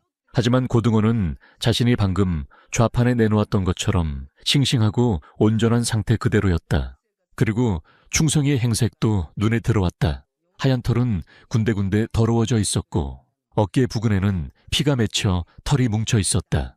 어디서 싸우다 온 것이 분명했다. 저렇게 힘든 싸움을 하면서도 고등어를 상처 하나 없이 지켜냈다는 사실이 박 씨의 머릿속에 혼란을 가져왔다. 도대체 이놈 정체가 뭐지? 왜 이런 행동을 하는 거지? 박 씨의 분노는 점차 누그러지고 그 자리를 커다란 의문과 호기심이 채우기 시작했다. 그는 막대기를 슬그머니 내려놓았다. 그리고는 팔짱을 낀 채 충성이와 녀석이 내려놓은 고등어를 번갈아 쳐다보며 생각에 잠겼다. 그의 오랜 경험상 이 상황은 단순히 도둑개를 혼내주는 것으로 끝날 일이 아니라는 것을 직감했다. 이 기이한 행동 뒤에는 분명 상상하지 못했던 사연이 숨어 있을 것이었다. 박 씨의 오해는 아직 완전히 풀리지 않았지만 분노의 단계에서 의심과 관찰의 단계로 넘어가고 있었다. 그리고 그 작은 변화가 잠시 후에 일어날 기적의 시작점이 될 것이라고는 아무도 상상하지 못했다. 박 씨의 태도가 누그러지자 팽팽했던 긴장감이 조금씩 풀리기 시작했다. 하지만 상황은 끝나지 않았다. 오히려 이제부터가 시작이었다. 충성이와 박 씨의 기이한 대치 상황은 시장 상인들과 손님들의 호기심을 자극하기에 충분했다. 처음에는 그저 고등어를 훔친 도둑의 해프닝 정도로 생각했던 사람들은 충성이의 예상치 못한 행동과 그에 따라 변해가는 박 씨의 표정을 보며 무언가 심상치 않은 일이 벌어지고 있음을 직감했다. 소문은 바람처럼 빠르게 시장 전체로 퍼져나갔다. 생선가게 앞에 개 한 마리가 나타났는데 보통 녀석이 아니래. 고등어를 물고 와서는 주인한테 절을 했다나 봐. 박 씨 아저씨가 몽둥이를 들었는데도 눈 하나 깜짝 안 한다던데. 이야기는 사람들의 입을 거치며 조금씩 부풀려졌고 구경꾼들은 점점 더 많이 모여들기 시작했다. 야채가게 아주머니, 떡집 총각, 건어물 가게 할아버지까지 저마다 가게를 잠시 비워두고 생선가게 앞으로 몰려들었다. 순식간에 가게 앞은 수십 명의 사람들로 인산인해를 이루었다. 사람들은 저마다 한마디씩 거들며 추측을 내놓았다. 저거 보니 예전에 TV에서 본 충견 이야기 생각나네. 주인 심부름 온 거 아닐까? 에이, 무슨 개가 심부름을 해. 그냥 배고파서 저러는 거지. 불쌍하니까 뭐라도 좀 던져줘 봐요. 아니야, 저 개의 눈을 좀 봐. 뭔가 사연이 있는 눈이야. 보통 들개들하고는 눈빛부터가 달라. 사람들의 의견은 분분했지만 공통적인 것은 모두가 충성이의 다음 행동에 지대한 관심을 보이고 있다는 것이었다. 충성이는 이렇게 많은 사람들의 시선이 자신에게 집중되는 것이 당혹스러웠다. 하지만 녀석은 조금도 흔들리지 않았다. 녀석의 목표는 오직 한 사람, 바로 가게 주인 박 씨의 마음을 움직이는 것이었다. 충성이는 다시 한번 박 씨를 향해 애절한 눈빛을 보냈다. 그리고는 앞발로 바닥에 놓인 고등어를 툭 하고 건드렸다. 마치 이것 좀 보세요 라고 말하는 것처럼. 그런 다음 고개를 들어 시장 입구 쪽, 즉 자신이 온 방향을 바라보았다. 그리고 다시 박 씨를 쳐다보았다. 이 행동을 몇 번이고 반복했다. 저를 따라와 주세요. 이 고등어가 필요한 이유를 직접 보여드릴게요. 녀석은 자신의 온몸을 사용해 필사적으로 의사를 전달하려 애썼다. 이러한 개의 비언어적 소통, 즉 카밍 시그널, 칼밍 시그널은 생각보다 훨씬 더 정교하고 복잡하다. 개들은 눈빛, 꼬리의 위치, 귀의 방향, 몸짓 등을 통해 자신의 감정과 의사를 표현하는데 충성이는 지금 그 모든 수단을 동원하고 있었다. 고개를 숙이는 것은 복종과 신뢰의 표현이며 특정 방향을 반복적으로 쳐다보는 것은 그곳으로 상대를 유도하려는 명확한 의사표시다. 동물행동 전문가가 이 광경을 보았다면 충성이가 매우 높은 수준의 지능과 소통 능력을 가졌다는 것을 단번에 알아차렸을 것이다. 모여든 사람들 중 일부는 충성이의 의도를 어렴풋이 눈치채기 시작했다. 어쩌면 저 개가 우리를 어디론가 데려가려는 거 아닐까? 정말 영화 같은 일이 벌어지려는 건가? 사람들의 웅성거림은 이제 비난이 아닌 기대와 호기심으로 바뀌어가고 있었다. 시장의 일상적인 소음은 잦아들고 모든 이들이 숨을 죽인 채 이 작은 생명체가 만들어내는 드라마의 다음 장을 기다리고 있었다. 박 씨 역시 마찬가지였다. 그는 충성이의 행동 하나하나를 놓치지 않고 지켜보았다. 처음에는 그저 우연이겠거니 생각했지만 너무나도 명확한 의도를 가지고 반복되는 행동에 그의 마음속 의심은 점점 더 커져만 갔다. 그는 평생을 생선과 함께 살아온 사람이었다. 바다 생물들의 미세한 움직임만 보고도 그 상태를 알아맞히는 그였다. 그런 그에게 충성이의 몸짓 언어는 비록 생소했지만 그 안에 담긴 절박함과 진정성만큼은 똑똑히 느껴졌다. 바로 그때 구경하던 사람들 사이에서 한 아이가 불쑥 튀어나왔다. 강아지야, 배고파. 이거 먹어. 아이는 손에 들고 있던 빵을 떼어 충성이 앞에 던져주었다. 며칠을 굶은 충성이에게는 뿌리치기 힘든 유혹이었다. 하지만 충성이는 빵에 눈길 한번 주지 않았다. 오히려 귀찮다는 듯 고개를 살짝 돌려버렸다. 오직 박 씨와 고등어, 그리고 자신이 가야 할 방향에만 집중할 뿐이었다. 그 모습에 사람들은 다시 한번 놀랐다. 굶주린 들개라면 당연히 빵에 달려들 것이라고 생각했기 때문이었다. 이 개는 단순히 배가 고픈 것이 아니었다. 무언가 더 중요하고 절박한 목표가 있다는 것이 명백해졌다. 시장의 한복판, 수많은 군중 속에서 충성이는 외로운 섬처럼 서 있었다. 하지만 이제 그 외로움은 점차 연대감으로 바뀌어가고 있었다. 처음에는 멸시하고 비난하던 사람들의 시선이 이제는 걱정과 응원의 눈빛으로 변해가고 있었다. 이 작은 진돗개 한 마리가 만들어낸 기이한 사건은 팍팍한 시장 사람들의 마음에 잠들어 있던 인간적인 호기심과 연민을 깨우고 있었다. 그리고 그들 중 한 명이 이 모든 미스터리를 풀어줄 결정적인 열쇠를 쥐고 있었다는 사실을 아무도 알지 못했다. 시장의 소란이 절정에 달했을 때 인파를 해치고 한 중년 여성이 앞으로 나섰다. 그녀는 이 시장에서 20년 넘게 과일 가게를 운영해온 최 씨 아주머니였다. 그녀는 시장의 거의 모든 사람들과 안면이 있는 터줏대감이었고 특히 충성이와 할머니의 사정을 누구보다 잘 아는 유일한 목격자이기도 했다. 잠깐만요. 다들 비켜보세요. 저게 제가 알아요. 최 씨 아주머니의 외침에 모든 사람들의 시선이 그녀에게로 쏠렸다. 최 씨 아주머니는 숨을 고르며 박 씨에게 다가갔다. 박 사장님, 그 개 도둑개 아니에요. 절대 그럴 리가 없어요. 그녀의 목소리는 확신에 차 있었다.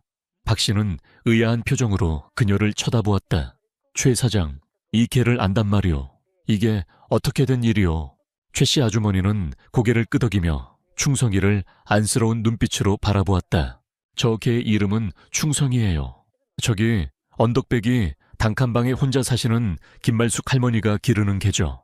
그녀의 말이 시작되자 주변의 웅성거림이 잦아들고 모두가 귀를 기울이기 시작했다. 할머니가 몇 년 전에 비 오는 날 다 죽어가는 걸 주워다 자식처럼 키우셨어요. 저놈이 얼마나 영특하고 할머니를 잘 따르는지 동네에서 모르는 사람이 없어요. 그녀는 얼마 전 자신이 직접 목격했던 일화를 사람들에게 들려주기 시작했다. 며칠 전 과일 가게에 마감 준비를 하고 있을 때였다. 가게 앞에 충성이가 나타나 서성거리고 있었다. 처음에는 그냥 지나가는 개인가 싶었는데 녀석은 떠나지 않고 가게 앞에 진열된 사과 상자를 빤히 쳐다보고 있었다. 그러더니 갑자기 어디론가 달려가 흙투성이인 테니스공 하나를 물고 와 그녀 앞에 내려놓았다. 그리곤 공과 사과를 번갈아 쳐다보며 낑낑거렸다. 마치 이 공을 줄 테니 사과 하나만 달라고 말하는 것 같았다. 그 모습이 하도 기특하고 신기해서 최 씨 아주머니는 웃으며 사과 하나를 꺼내주었다. 그러자 충성이는 사과를 냉큼 물고는 먹지 않고 어디론가 달려갔다. 궁금한 마음에 그녀가 몰래 뒤를 쫓아가 보니 충성이는 언덕 위 낡은 집으로 들어가 할머니에게 그 사과를 가져다 드리는 것이었다. 할머니는 사과를 받아들고는 우리 충성이 이게 어디서 났어? 네가 먹지? 왜 이걸 나한테 가져왔어? 라며 충성이의 머리를 쓰다듬으며 눈물을 글썽였다고 했다. 그때 알았어요. 할머니 건강이 아주 안 좋으시다는 걸. 입맛이 없어 아무것도 못 드시니까 충성이가 뭐라도 드시게 하려고 저러고 다니는 거였어요. 최 씨 아주머니의 이야기가 끝나자 사람들 사이에서는 탄식이 흘러나왔다. 아이고, 그런 딱한 사정이 있었구나.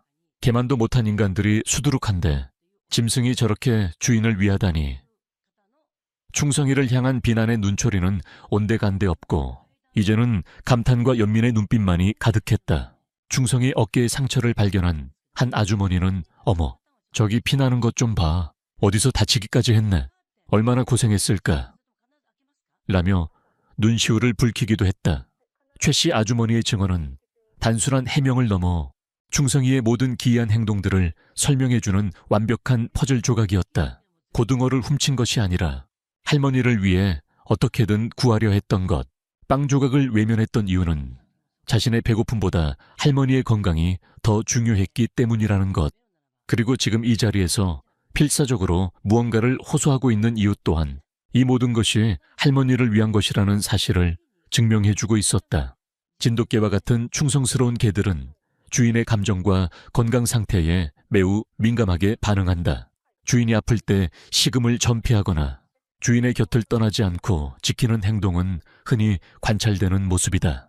하지만 충성이처럼 직접 먹을 것을 구해와 거래를 시도하고 자신의 의사를 관철시키기 위해 수많은 사람들 앞에서 시위를 하는 것은 지극히 이례적인 일이었다. 이것은 단순한 충성심을 넘어 문제 해결을 위한 높은 수준의 지능과 깊은 유대감이 결합된 결과물이었다. 모든 사람들의 시선이 다시 박 씨에게로 향했다. 이제 모든 오해는 풀렸다. 이 충견의 행동을 어떻게 받아들일지는 온전히 그의 결정에 달려 있었다. 박 씨는 굳게 닫고 있던 입을 천천히 열었다.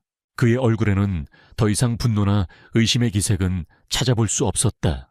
대신 깊은 생각에 잠긴 듯한 복잡한 표정이 자리하고 있었다. 그는 바닥에 고개를 숙인 채 미동도 하지 않는 충성이와 그 옆에 놓인 고등어, 그리고 자신을 바라보는 수많은 사람들의 얼굴을 차례로 훑어보았다. 시장의 아침 한복판에서 모두가 그의 다음 말을 기다리고 있었다. 모든 진실이 밝혀지고 시장 사람들의 시선은 온전히 생선가게 주인 박 씨에게로 쏠렸다. 그의 입에서 어떤 말이 나올지 모두가 숨죽여 지켜보고 있었다. 박 씨는 한동안 아무 말 없이 충성이를 내려다보았다. 최 씨 아주머니의 이야기를 통해 모든 오해는 풀렸지만 그의 마음속에는 여전히 무언가 풀리지 않은 의문이 남아있었다. 단순히 기특한 개의 이야기로 치부하기에는 충성이의 눈빛에 담긴 절박함이 너무나도 깊고 처절하게 느껴졌기 때문이었다. 박 씨는 거친 투로 평생을 살아왔지만 사실 누구보다 정이 많은 사람이었다. 특히 병든 노인이나 부모 잃은 아이들을 보면 그냥 지나치지 못하는 성격이었다.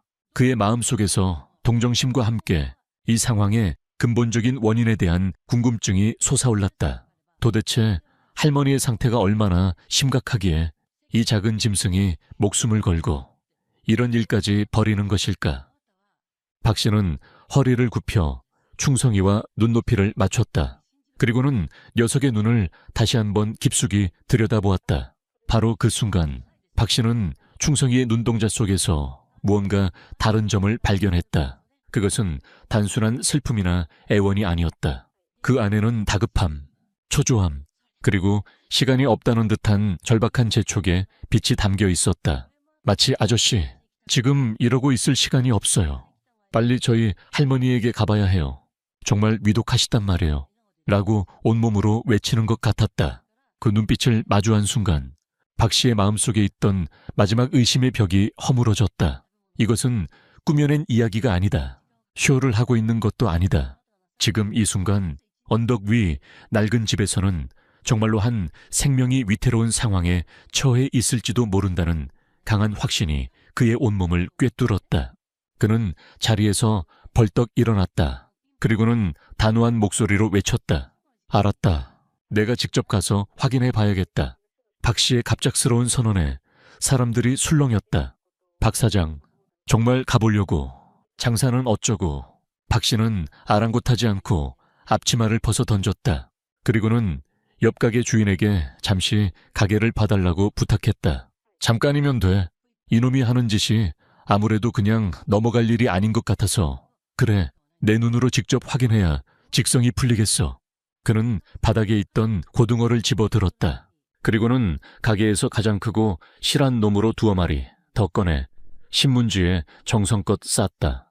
그것만으로는 부족하다고 생각했는지 가게 한쪽에서 끓고 있던 어묵탕 국물을 보온병에 담고 자신의 도시락으로 싸왔던 따뜻한 밥과 김치까지 챙겼다. 그의 갑작스러운 행동에 사람들은 어리둥절했지만 누구도 그를 말리지 않았다. 그의 얼굴에는 장난기나 호기심이 아닌 진지하고 비장한 결의가 서려 있었기 때문이었다. 모든 준비를 마친 박 씨는 충성이를 돌아보며 말했다. 야, 이제 앞장서라. 네, 할머니가 계신 곳으로 나를 안내해. 마치 사람에게 말하듯 그는 충성이에게 명령했다. 그러자 놀라운 일이 벌어졌다. 충성이는 박 씨의 말을 전부 알아들었다는 듯 그토록 기다렸다는 듯이 꼬리를 한번 힘차게 흔들었다. 그리고는 뒤를 돌아보며 박 씨가 따라오는지 확인한 후 망설임 없이 앞으로 걷기 시작했다. 그 모습에 시장 사람들은 모두 감탄을 금치 못했다. 세상에, 정말 사람 말을 다 알아듣네. 저 개는 보통 개가 아니야. 신령이 깃든 게 틀림없어. 이제 충성이는 더 이상 불쌍한 개나 기특한 개가 아니었다. 사람들에게 그는 존경과 경외의 대상이 되어 있었다. 박 씨가 충성이의 뒤를 따르기 시작하자 구경하던 사람들 중 몇몇도 우리도 같이 가봅시다. 무슨 일인지 끝까지 봐야지. 라며 그들의 뒤를 따르기 시작했다. 최 씨 아주머니도 떡집 총각도 야채가게 아주머니도 모두 자신의 가게를 뒤로 하고 행렬에 동참했다. 이렇게 시장의 한복판에서 기이하고도 특별한 동행이 시작되었다. 맨 앞에는 충성이가 길을 안내하고 그 뒤를 손에 음식 꾸러미를 든 박 씨가, 그리고 그 뒤를 수십 명의 시장 사람들이 따르는 진기한 풍경이 펼쳐졌다. 의심이 확신으로 바뀌는 순간 한 사람의 작은 결단이 만들어낸 움직임이었다. 그들은 아직 알지 못했다. 그들의 발걸음이 향하는 곳에 얼마나 충격적인 진실이 기다리고 있는지, 그리고 그들의 이 작은 동행이 잠시 후 얼마나 거대한 기적을 만들어낼 것인지를. 충성이의 발걸음은 점점 더 빨라지고 있었다. 마치 1분 1초가 아깝다는 듯이 충성이를 선두로 한 특별한 행렬은 복잡한 시장 골목을 빠져나와 가파른 언덕길로 접어들었다. 평소라면 리어카를 끌고 오르내리는 상인들의 거친 숨소리만 가득했을 그 길은 이제 수십 명의 발걸음 소리와 나직한 수군거림으로 채워지고 있었다. 사람들은 저마다 손에 무언가를 들고 있었다. 박 씨가 챙겨온 음식 꾸러미를 본 다른 상인들도 너나 할 것 없이 자신의 가게에서 파는 물건들을 들고 나온 것이었다. 최 씨 아주머니는 탐스러운 과일 한 봉지를, 떡집 총각은 김이 모락모락 나는 떡 한 상자를, 반찬가게 주인은 간 만든 나물 몇 가지를 들고 행렬에 동참했다. 처음에는 단순한 호기심이었던 그들의 마음속에 이제는 이름 모를 할머니를 향한 따뜻한 온정이 싹트고 있었다. 충성이는 뒤를 돌아보며 사람들의 속도를 확인하는 것도 잊지 않았다. 행렬이 너무 뒤처지면 잠시 걸음을 멈추고 기다렸다가 다시 앞으로 나아갔다. 그 모습은 마치 능숙한 안내자 같았다. 녀석의 마음은 타들어가고 있었다. 어서 빨리 할머니에게 가야 하는데. 사람들의 걸음은 너무나 느리게 느껴졌다. 하지만 충성이는 재촉하지 않았다. 이 사람들이 바로 할머니를 도와줄 유일한 희망이라는 것을 본능적으로 알고 있었기 때문이었다. 녀석은 이들을 무사히 집까지 안내하는 것이 자신의 마지막 임무라고 생각했다. 언덕길은 생각보다 더 가파르고 험했다. 금방이라도 무너져 내릴 듯한 낡은 담벼락들과 쓰레기가 아무렇게나 버려진 좁은 골목길이 이어졌다. 이런 곳에 사람이 살고 있다는 사실만으로도 사람들은 놀라움을 금치 못했다. 세상에 아직도 서울에 이런 달동네가 남아있었네. 저 할머니는 이런 곳에서 어떻게 혼자 사셨을까? 사람들의 얼굴에는 안타까움이 서렸다. 그들의 발걸음은 조금씩 더 무거워졌지만 누구 하나 돌아가자는 말을 꺼내지 않았다. 마침내 충성이의 발걸음이 한낡고 허름한 대문 앞에서 멈췄다. 페인트 칠은 다 벗겨지고 한쪽은 부서져 너덜거리는, 금방이라도 쓰러질 듯한 문이었다. 충성이는 더 이상 안으로 들어가지 않고 문 앞에서 멈춰서서 사람들을 돌아보았다. 그리고는 문을 향해 고갯짓을 하며 다시 한번 낑낑거렸다. 바로 여기에요. 저희 할머니가 이 안에 계세요. 녀석의 임무는 여기까지였다. 이제 남은 것은 사람들의 몫이었다. 박 씨는 마른 침을 삼키고 조심스럽게 대문으로 다가갔다.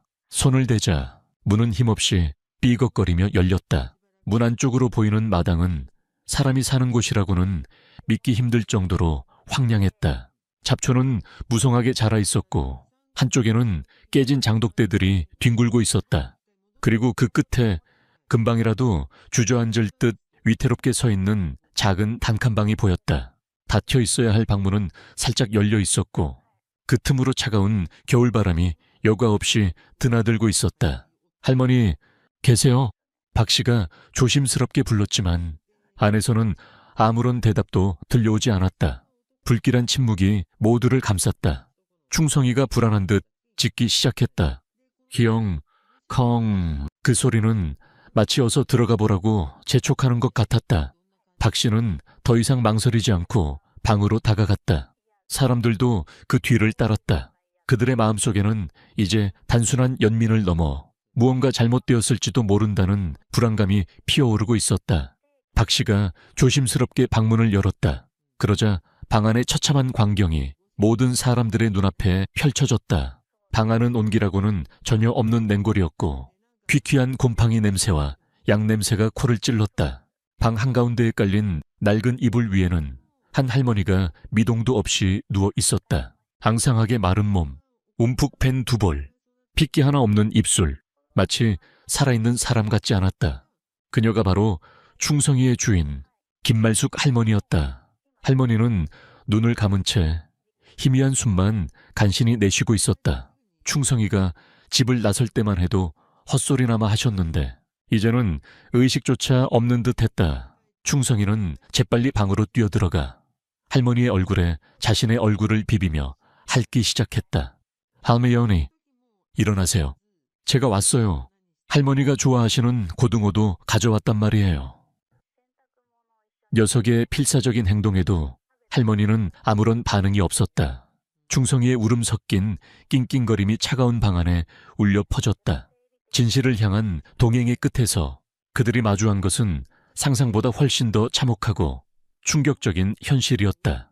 차가운 방 안에 감도는 침묵을 깬 것은 한 아주머니의 나직한 흐느낌이었다. 눈앞에 펼쳐진 광경은 시장 사람들의 예상을 훨씬 뛰어넘는 것이었다.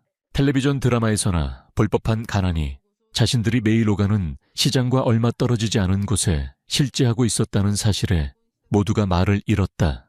방 안에는 세간이라고 할 만한 것이 거의 없었다. 낡은 옷가지 몇 개가 들어있는 작은 옷장과 약봉지들이 널려있는 머리맡에 작은 밥상이 전부였다.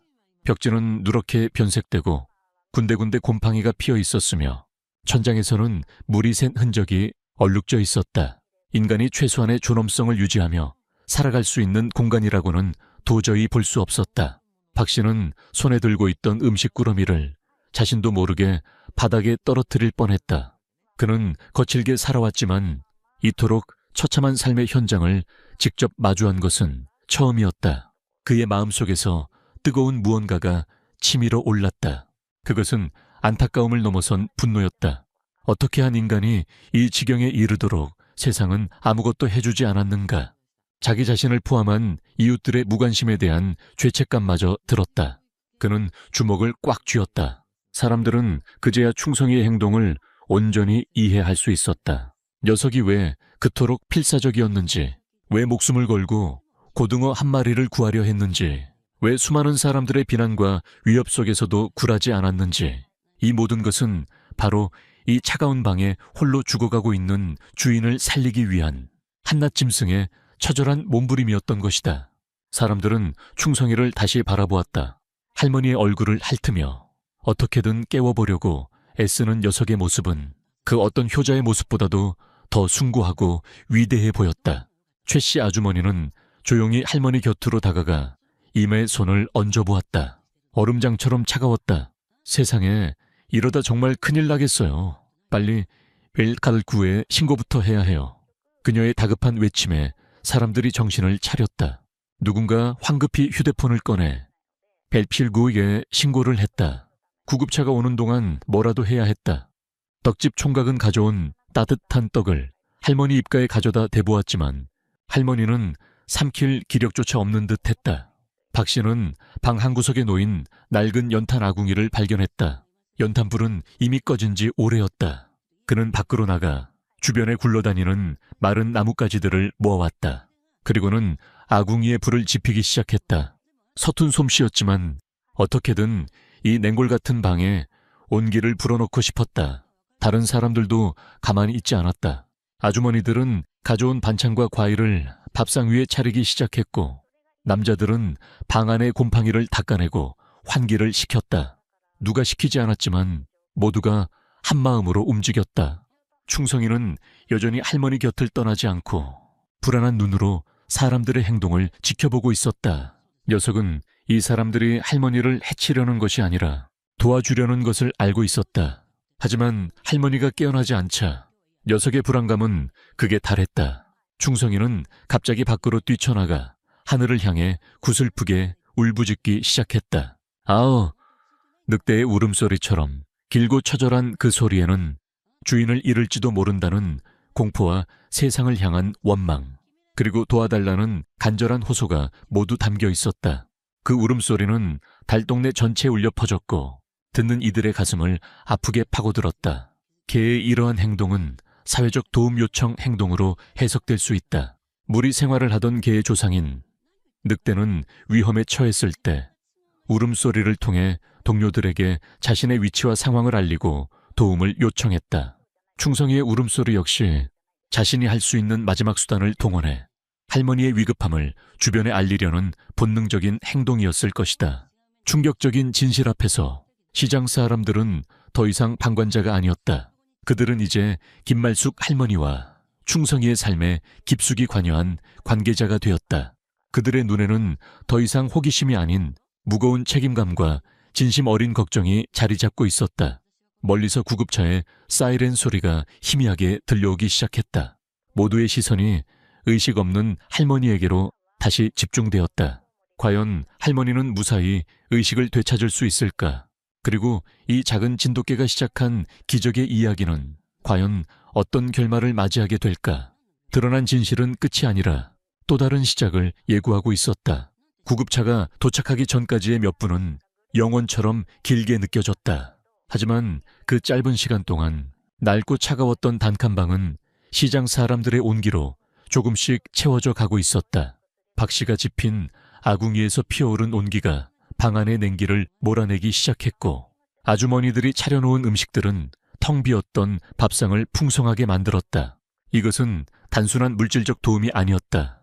오랫동안 세상과 단절되어 있던 한 외로운 공간에 따뜻한 사람의 정칭이 다시 흐르기 시작했음을 의미하는 것이었다. 할머니, 정신 좀 차려보세요.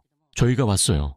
최씨 아주머니는 물수건으로 할머니의 얼굴을 정성껏 닦아드리며 계속해서 말을 걸었다. 비록 할머니는 대답이 없었지만 누군가의 따뜻한 손길이 닿는 것만으로도 위안이 될 것이라 믿었다. 다른 사람들도 저마다 할 일을 찾아 움직였다. 누군가는 구급차가 쉽게 올라올 수 있도록 골목길에 장애물을 치웠고 누군가는 할머니의 낡은 이불을 햇볕에 털어주었다.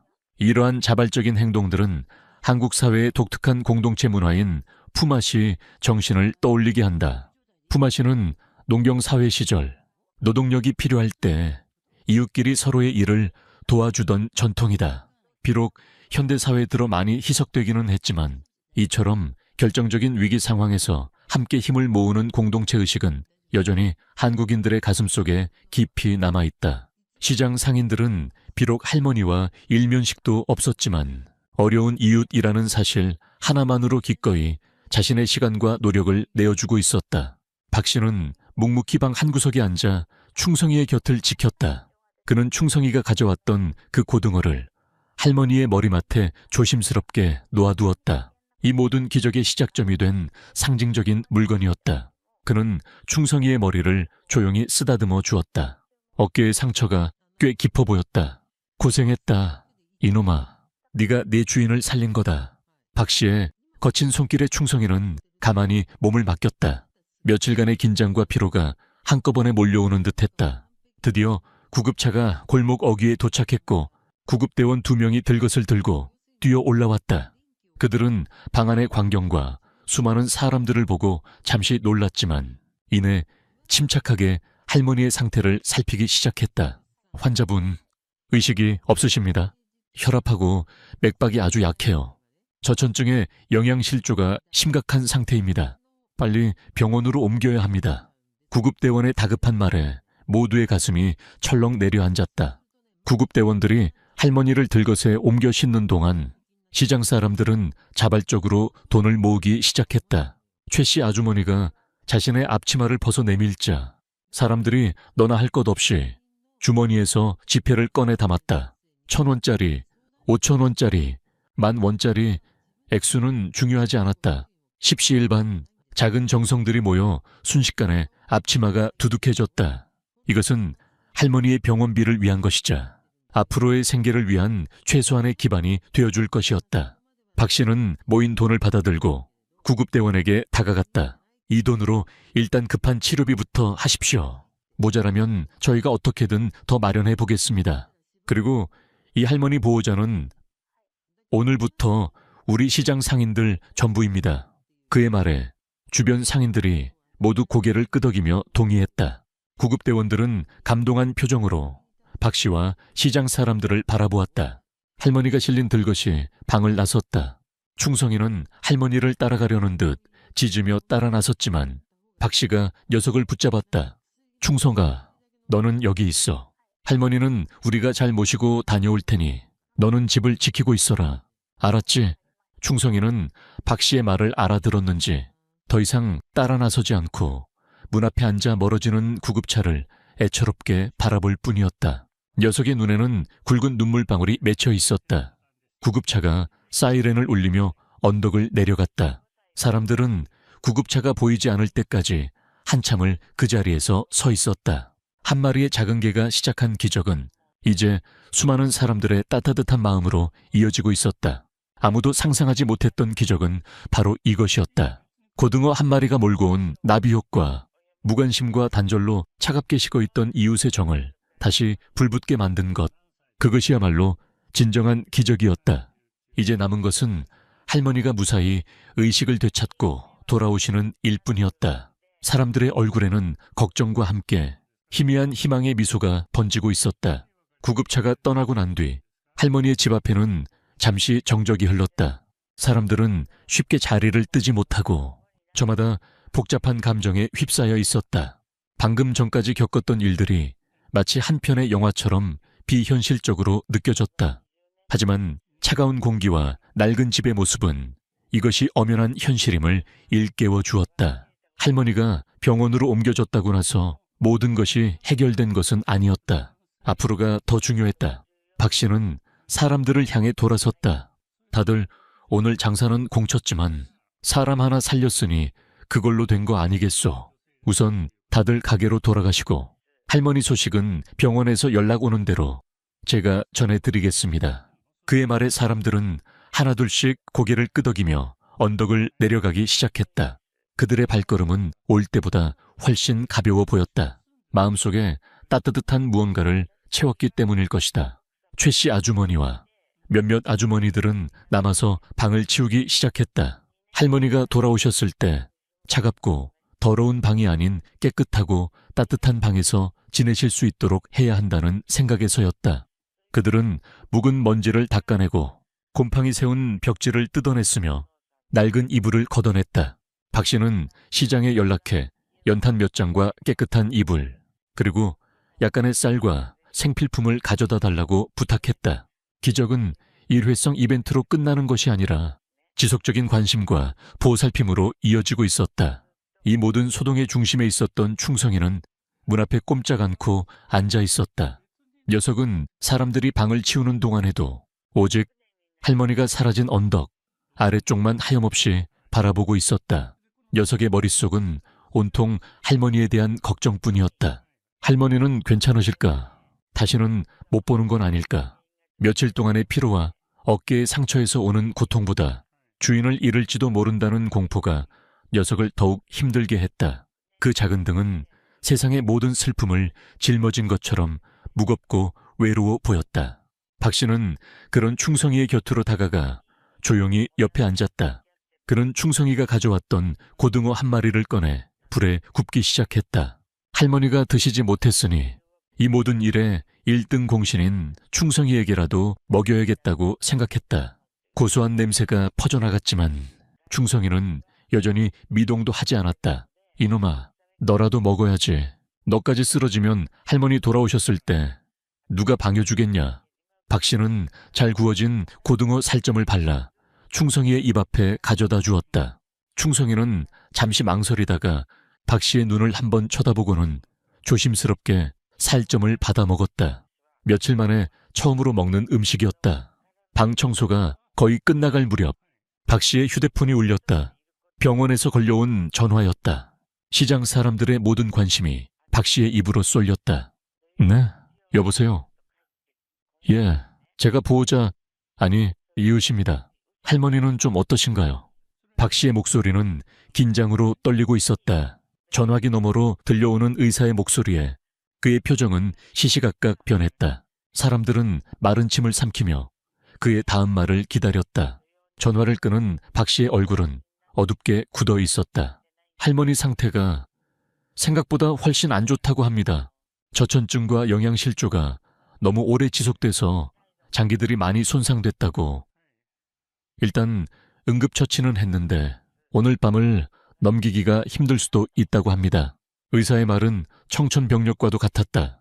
희망으로 부풀었던 사람들의 마음이 순식간에 차갑게 식어내렸다. 기적이 이제 막 시작되려는 찰나 거대한 절망의 그림자가 그들 위로 드리워졌다. 바로 그 순간이었다. 집을 청소하던 한 아주머니가 다급하게 소리쳤다. 사장님, 빨리 와보세요. 할머니가 갑자기. 사람들은 모두 놀라 방 안으로 뛰어들어갔다. 그곳에는 믿을 수 없는 광경이 펼쳐지고 있었다. 방금 전까지 병원에서 사경을 헤매고 계시다던 할머니가 어떻게 된 영문인지 방 안이불 위에 누워 계셨다. 하지만 상태가 좋아 보이지 않았다. 갑자기 온몸을 심하게 떨며 경련을 일으키기 시작했고 입에서는 거품을 물고 있었다. 그리고는 이내 축 늘어지며 숨을 거칠게 몰아쉬었다. 사람들은 패닉에 빠졌다. 아니, 할머니가 왜 여기에 병원에 계신 게 아니었어? 어떻게 된 거야? 누가 좀 설명해봐. 혼란 속에서 누구도 선뜻 나서지 못하고 있을 때 충성이가 미친 듯이 짖으며 할머니에게 달려들었다. 그리고는 할머니의 가슴팍 위로 올라가 앞발로 심장을 쿵쿵 누르기 시작했다. 마치 심폐소생술을 하려는 것처럼. 하지만 할머니의 호흡은 점점 더 약해져만 갔다. 사람들의 온정 속에서 이제 막 희망의 불씨가 피어오르던 찰나 할머니의 생명이 바로 눈앞에서 꺼져가고 있었다. 구급차가 떠나고 난 뒤 할머니의 집 앞에는 잠시 정적이 흘렀다. 사람들은 쉽게 자리를 뜨지 못하고 저마다 복잡한 감정에 휩싸여 있었다. 방금 전까지 겪었던 일들이 마치 한 편의 영화처럼 비현실적으로 느껴졌다. 하지만 차가운 공기와 낡은 집의 모습은 이것이 엄연한 현실임을 일깨워 주었다. 할머니가 병원으로 옮겨졌다고 해서 모든 것이 해결된 것은 아니었다. 앞으로가 더 중요했다. 박 씨는 사람들을 향해 돌아섰다. 다들 오늘 장사는 공쳤지만 사람 하나 살렸으니 그걸로 된 거 아니겠소. 우선 다들 가게로 돌아가시고 할머니 소식은 병원에서 연락 오는 대로 제가 전해드리겠습니다. 그의 말에 사람들은 하나둘씩 고개를 끄덕이며 언덕을 내려가기 시작했다. 그들의 발걸음은 올 때보다 훨씬 가벼워 보였다. 마음속에 따뜻한 무언가를 채웠기 때문일 것이다. 최 씨 아주머니와 몇몇 아주머니들은 남아서 방을 치우기 시작했다. 할머니가 돌아오셨을 때 차갑고 더러운 방이 아닌 깨끗하고 따뜻한 방에서 지내실 수 있도록 해야 한다는 생각에서였다. 그들은 묵은 먼지를 닦아내고 곰팡이 세운 벽지를 뜯어냈으며 낡은 이불을 걷어냈다. 박 씨는 시장에 연락해 연탄 몇 장과 깨끗한 이불, 그리고 약간의 쌀과 생필품을 가져다 달라고 부탁했다.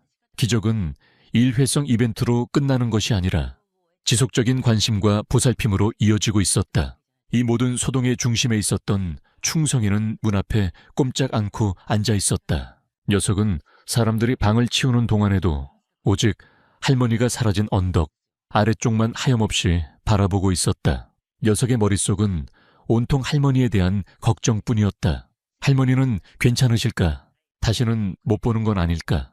며칠 동안의 피로와 어깨의 상처에서 오는 고통보다 주인을 잃을지도 모른다는 공포가 녀석을 더욱 힘들게 했다. 그 작은 등은 세상의 모든 슬픔을 짊어진 것처럼 무겁고 외로워 보였다. 박 씨는 그런 충성이의 곁으로 다가가 조용히 옆에 앉았다. 그는 충성이가 가져왔던 고등어 한 마리를 꺼내 불에 굽기 시작했다. 할머니가 드시지 못했으니 이 모든 일에 1등 공신인 충성이에게라도 먹여야겠다고 생각했다. 고소한 냄새가 퍼져나갔지만 충성이는 여전히 미동도 하지 않았다. 이놈아, 너라도 먹어야지. 너까지 쓰러지면 할머니 돌아오셨을 때 누가 방여주겠냐. 박 씨는 잘 구워진 고등어 살점을 발라 충성이의 입 앞에 가져다 주었다. 충성이는 잠시 망설이다가 박 씨의 눈을 한번 쳐다보고는 조심스럽게 살점을 받아먹었다. 며칠 만에 처음으로 먹는 음식이었다. 방 청소가 거의 끝나갈 무렵 박 씨의 휴대폰이 울렸다. 병원에서 걸려온 전화였다. 남아있던 사람들의 모든 관심이 박 씨의 입으로 쏠렸다. 네, 여보세요? 예, 제가 보호자, 아니, 이웃입니다. 할머니는 좀 어떠신가요? 박 씨의 목소리는 긴장으로 떨리고 있었다. 전화기 너머로 들려오는 의사의 목소리에 그의 표정은 시시각각 변했다. 사람들은 마른 침을 삼키며 그의 다음 말을 기다렸다. 전화를 끄는 박 씨의 얼굴이 하얗게 질려 있었다.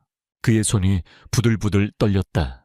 방금 병원에서 연락이 왔는데 할머니가 갑자기 심정지가 왔다고 합니다. 청천벽력 같은 소식이었다. 희망으로 부풀었던 사람들의 마음이 순식간에 차갑게 식어내렸다. 지금 의료진이 심폐소생술을 하고 있는데 마음의 준비를 하셔야 할 것 같다고. 박 씨의 말이 차에 끝나기도 전에 믿을 수 없는 일이 벌어졌다. 문 앞에 앉아있던 충성이가 마치 전기에 감전된 것처럼 벌떡 일어섰다. 녀석은 하늘을 향해 온몸이 찢어질 듯한 처절하고 구슬픈 울음소리를 토해냈다. 그것은 단순한 울음이 아니었다. 멀리 떨어진 병원에서 죽음과 사투를 벌이고 있는 주인의 고통을 온몸으로 느끼는 듯한 영혼의 절규였다.